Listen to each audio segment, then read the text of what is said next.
Et puis enfin, crise intercommunautaire dans la localité de Bakwa-Kenga. Le Haut-Commissariat des Nations Unies pour les réfugiés a répertorié 13 000 personnes affectées et sans abri dans cette partie du pays au centre d'un conflit entre le Kasaï et le Kasaï central. Cette statistique a été rendue publique à la presse locale au cœur d'un briefing tenu par le HCR Kananga. D'après Hal Mahamat, chef de la sous-délégation de ce bureau, une assistance est déjà disponible pour cette fin.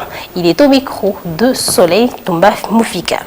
Évidemment, nous déplorons ce qui s'est passé dans cette localité. Il y a deux communautés qui se sont affrontées. Et aujourd'hui, je crois que les autorités ont mobilisé des éléments de force de l'ordre qui ont pu calmer la situation.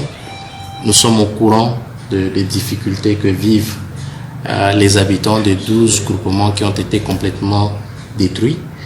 Nous avons, selon les statistiques à nos dispositions, 13 000 personnes sont affectées. Nous avons eu des listes individuelles des personnes qui ont été enregistrées individuellement.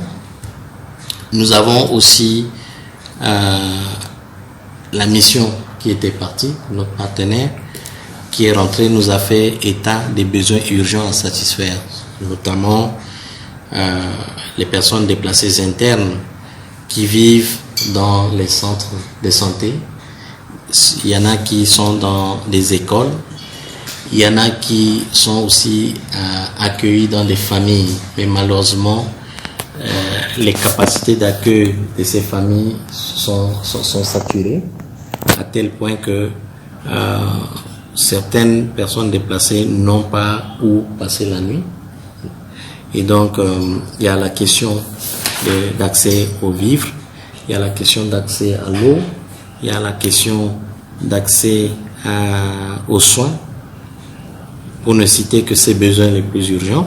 En ce qui concerne le HR par rapport à notre responsabilité, nous avons depuis 2 jours déployé une quantité des articles ménagers essentiels composés des bâches, des couvertures, des moustiquaires et autres biens qui sont déjà stockés sur le terrain.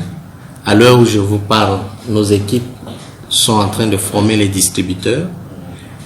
Ils sont en train également de revoir la liste d'ici demain, probablement. Les activités de distribution vont commencer pour permettre à ces personnes déplacées d'avoir un toit,